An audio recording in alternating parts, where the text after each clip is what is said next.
top of the hour here, so we'll go ahead and kick off the webinar. So hi there, thank you for joining us for today's pop-up on steps to financial freedom. My name is Jen. I'm a certified credit union financial counselor and part of the community engagement team here at Horizon Credit Union. Just some quick housekeeping notes. Everyone has been muted upon entry, but to ask a question, just type it in the chat and I'll be sure to get that answered.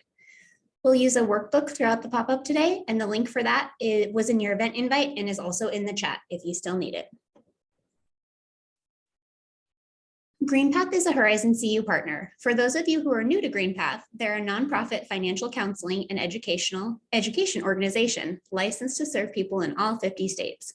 They provide a variety of financial services, including one-on-one financial counseling sessions,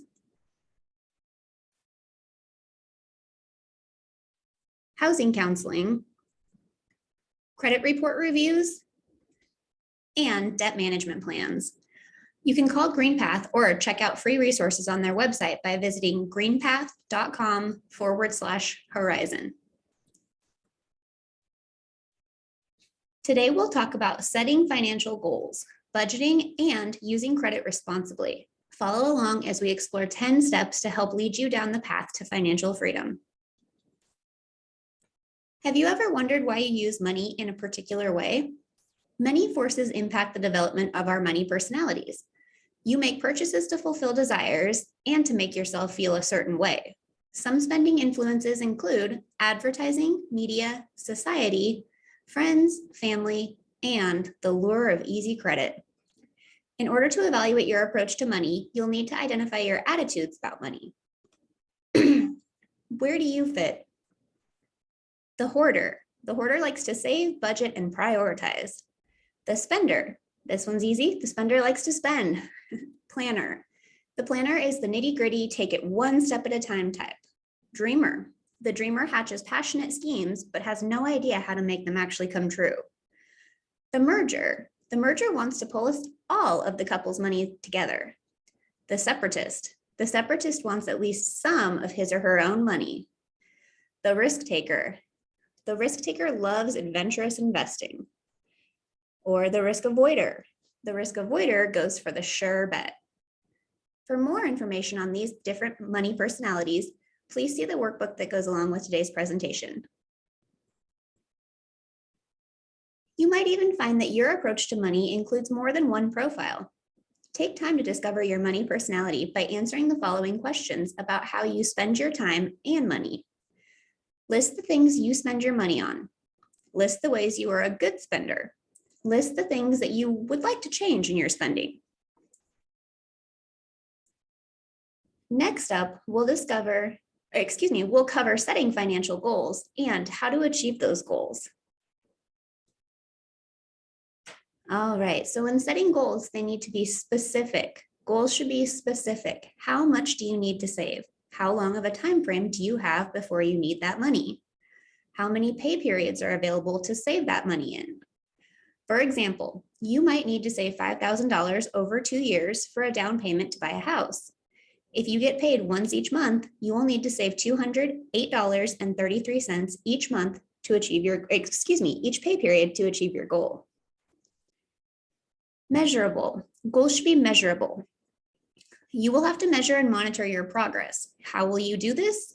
Do it in a way that makes sense for you. As you save money throughout the year, you can do this by your pay schedule or monthly. While saving, you can track it on a computer, write it down, or even have the funds directly go to your savings account. In any event, measure your progress as you move towards achieving your goal. Reasonable and realistic. Set goals that are reasonable and realistic. Don't try to save too much each period and end up sacrificing other parts of your budget. You might have to lengthen your time frame to achieve your goal or decrease the amount you save each time. Remember, saving is a lifelong process, and a consistent, systematic approach will pay off.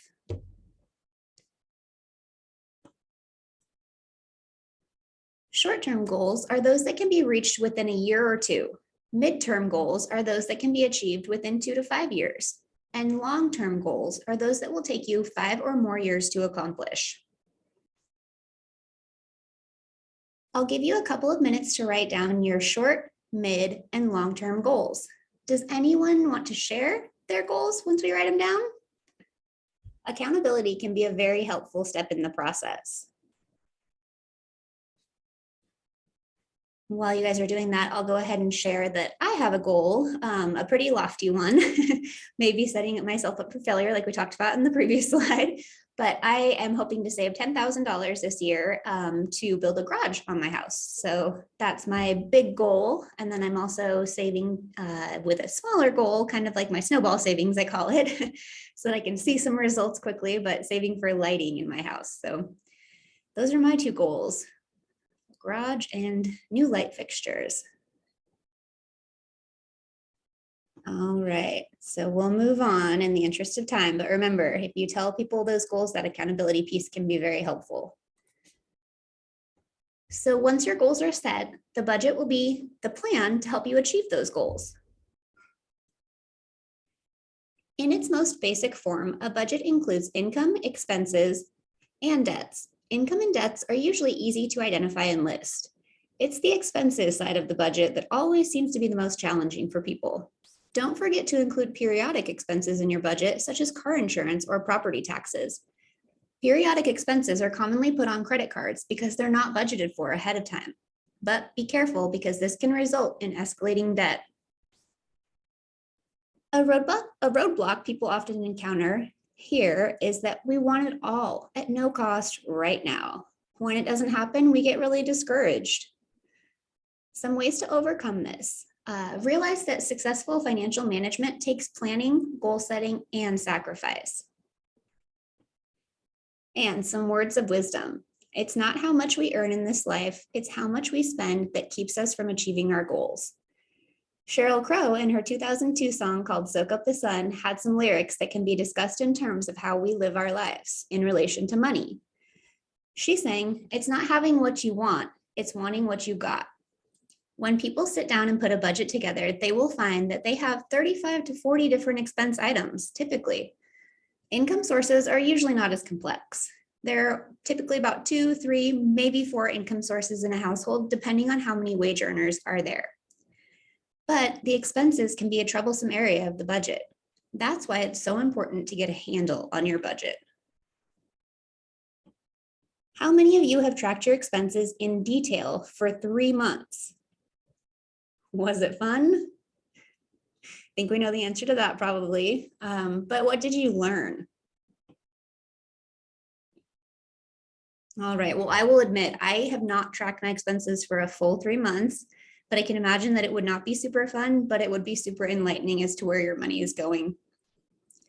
It's not until you know where your money really goes that you can make adjustments to your behavior and thus reduce or change expenses in order to free up money to save to achieve your goals. Within most expense items, there are pockets of savings where you can find money to save by making small changes in your habits. It is that money that helps you achieve your goals. I encourage everyone to track your expenses and get a handle on where your money goes.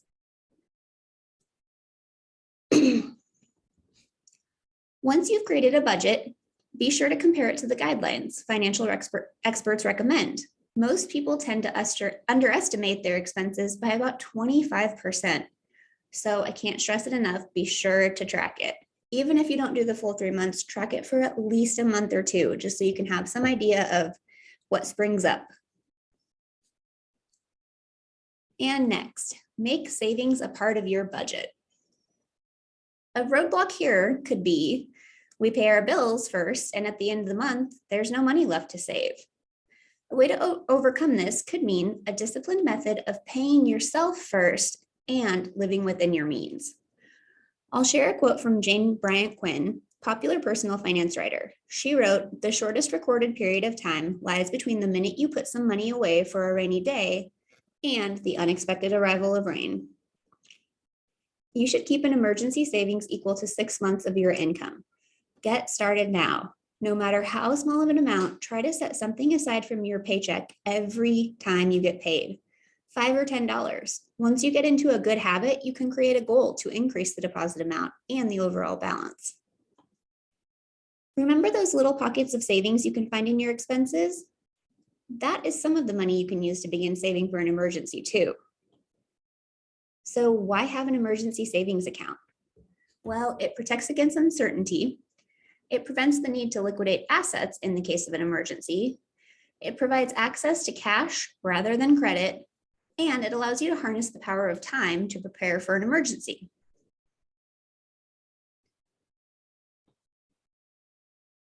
Individual and then long-term use of savings, individual tax-deferred retirement plans, or retirement plans through your employer.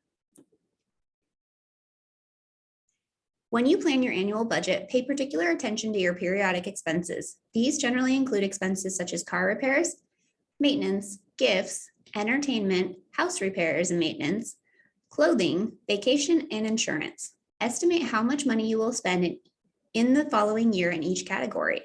Divide each number by 12 to determine the monthly amount for each expense. Remember, you should treat periodic expenses as monthly expenses in your budget. You can even take it one step further and divide each expense by the number of pay periods per year. For example, if I got paid every other week, that's 26 paychecks per year. My mortgage costs $1,000 per month. If my mortgage costs $1,000 per month, times 12, that's $12,000 per year, divided by 26 is $462 per paycheck that I need to set aside to pay my mortgage. Notice, this is less than $500 per paycheck if you only consider 2 paychecks per month the whole year. Let's take a moment and calculate your emergency savings goal. Basically, just divide your annual expenses by 2. You can always revisit this later, but I'll give you just a moment to get an estimate.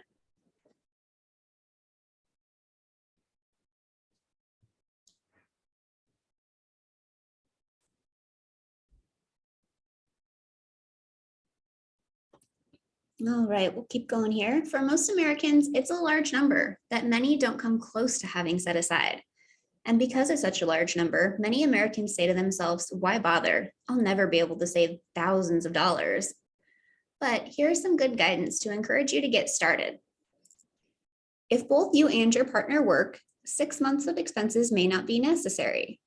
While it may be an imposing figure now, it's something to work towards. Start small over time and it will grow. Start with a $500 goal, then up it to $1,000, then up to 1 month of expenses. Take it in chunks. How do you feel about the number you came up with?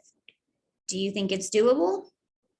Remember, you can start putting away smaller amounts and then gradually build up to that larger amount.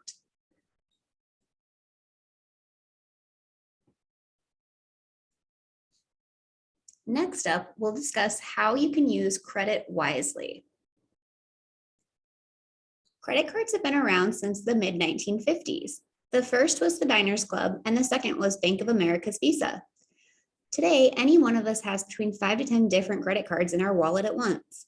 With more and more choices for credit, more rebate offers, coupons, travel points, the average person has tough decisions to make regarding the wise use of credit. Here's some tips for wise use of credit. Credit is a tool. Credit is the cost of convenience. When it comes to credit, you need to know your limitations and understand your strengths and weaknesses. A roadblock here can be having the willpower to say no to credit card offers and, so a roadblock here would be having the willpower to say no to credit card offers and overcoming the buy now, pay later approach. One way to overcome this is to calculate how much your debt really costs you. Then work on learning the art of deferred gratification.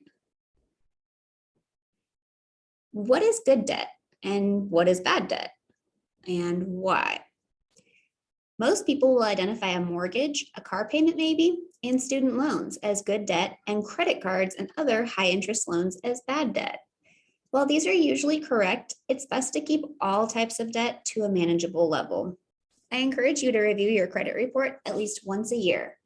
Go to annualcreditreport.com for a free report from each of the 3 credit bureaus. Next up, we'll talk housing. But first, let's watch a quick video explaining some of the pros and cons of renting and buying.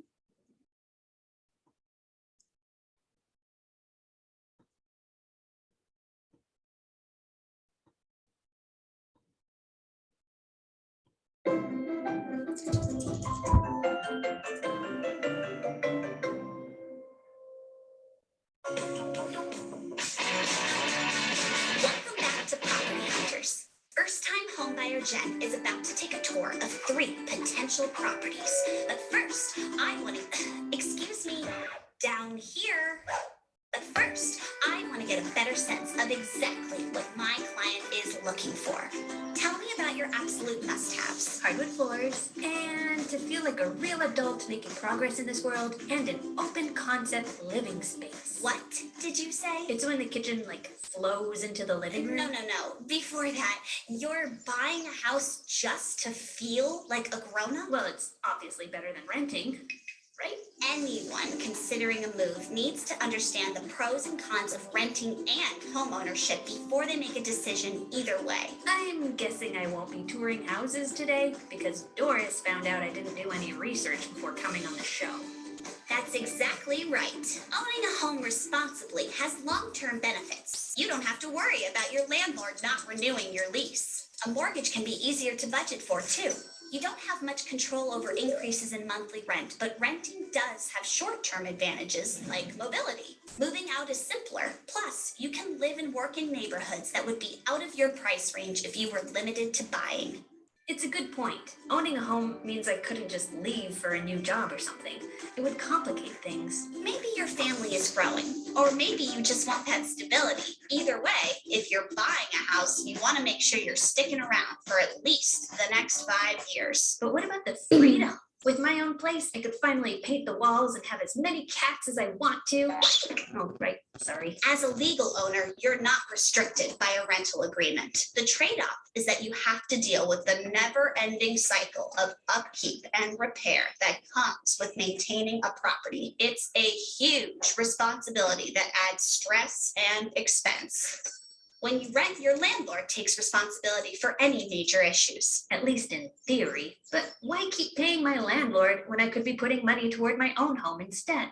People assume buying a house is a good investment, but the reality is that you can generate value by renting too. You can profit from an increase in property value if and when you resell your house. This doesn't apply to renting. Don't forget that properties can lose value too. Homeowners can choose to rent out their property as a source of income. Again, not applicable to renters, but your living expenses as a renter are simple compared to what ownership costs, which means you can invest the money you'd otherwise sink into your home and grow your wealth that way. Owning and renting are just different. It's not like one is good and one is bad. Buying a house doesn't make you a grown-up. Making the right decision for you is a much more grown-up thing to do. Whether you're renting or buying, you can still find your perfect home sweet home. Or should I say, hey, home sweet home. I could be sometimes. Stop it. Who knows? Maybe we'll. Hey.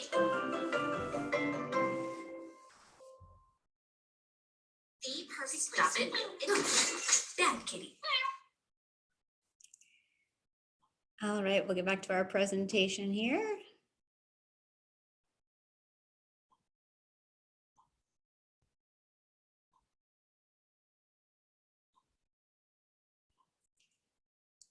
All right, so I hope that covered some of the pros and cons of renting and buying. And an old rule of thumb used to be to take out the largest mortgage possible. A wiser response here would be to buy a more modest house and invest the rest. Also, a modest house protects against challenges if there is a job loss. A roadblock with housing may be that buying a house is likely the largest purchase that Americans will ever make and can be a challenge to save their money to make that purchase. A way to overcome this is to budget well and find a trusted resource to help you with your home purchase. What does buying a house mean? People often think it guarantees the American dream, a symbol that you've made it, life is secure, you're ready for a big responsibility. It's the largest purchase you'll ever make. It's a good investment. You'll gain home equity, which accounts for a large percent of the typical American's net worth. And some of the advantages of buying a home can include equity leads to profit or increased net worth, like we just said. There could be tax advantages. There could be protection. You could be protected from rent increases. You could also rent a room to generate income in your house. It offers more living space typically, and typically less money. And then also with that equity, you can borrow against it if you need to.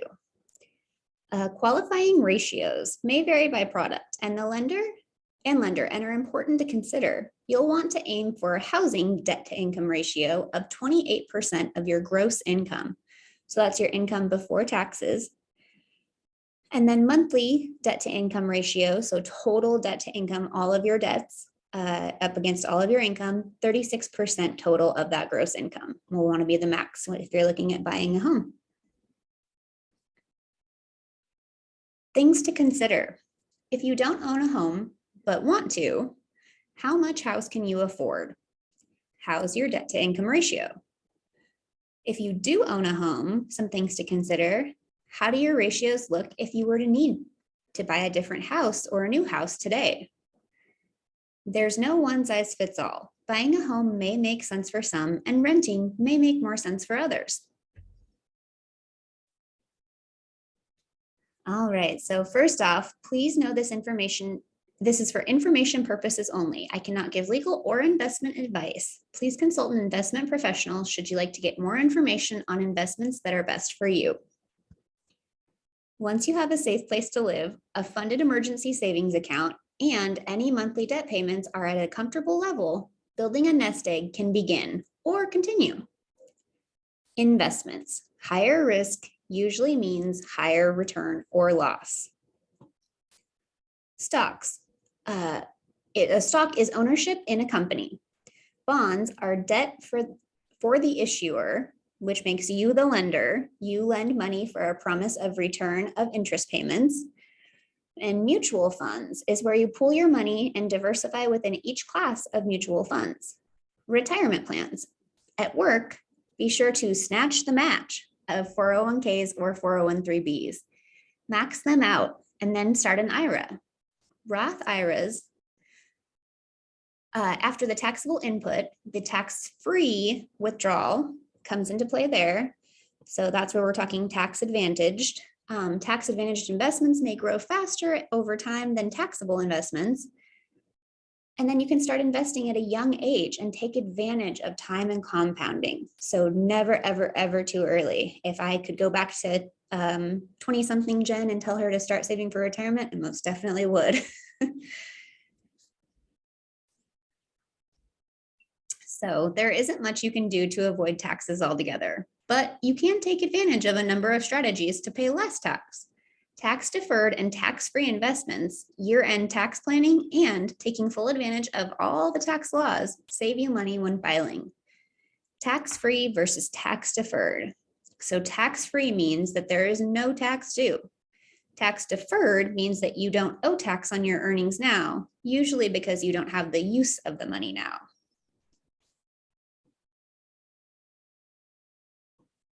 You'll want to pay expenses with pre-tax dollars. Many employers offer flexible spending plans that let you exclude a fixed dollar amount from your salary to pay certain medical and dependent care expenses. Since the money is not included in your salary for tax purposes, you'll pay less tax. What if you've reached an insurance roadblock? You haven't protected your assets and an emergency has occurred. You can overcome this by doing a periodic review of your insurance policies once each year. Let's talk about the different types of insurance. There's life, health, auto insurance, renter's insurance, homeowner's insurance, disability, long-term care, or an umbrella policy. Does anyone have any of these? Are you looking to get one that you maybe don't have currently? Some insurance tips include to review potential damage from underinsurance, review impact on investments with non-productive insurance. Are there gaps that need to be filled? What do you own of measurable value that can't easily or economically be replaced without insurance? Is there coverage that you can safely drop, maybe? Maybe you have too much insurance. And finally, keeping good records. So last step here, and a roadblock when it comes to record keeping can be just the fact that it's too much paper. I don't know how to get it organized, just overwhelming. So overcome this by keeping it simple. Use a home file system that is simple, convenient, organized, and works for you, most importantly. And create a financial plan. Write one and review it once a year. It can help you to achieve your financial goals.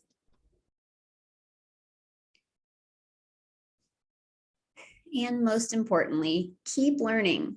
Being financially successful is a lifelong journey. Even as a certified credit union financial coach, I learn new things all the time. So just keep learning. It's always going to be beneficial for you. And I know that we've talked about quite a bit today. Does anybody have any questions? If so, just pop those in the chat and we'll be sure to get them answered.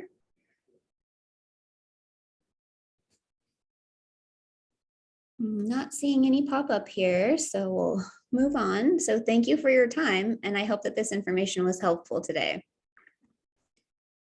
Green Path Financial Wellness is available for Horizon members via hzcu.org, directly at the link shown on the screen, or at the 1-877 phone number listed. And finally, continue your financial journey on the financial training ground at hzcu.org. Explore a variety of topics, including interactive guides at the top link shown, or create a personalized financial education playlist from the bottom link here. Thank you so much for joining us. Have a terrific day.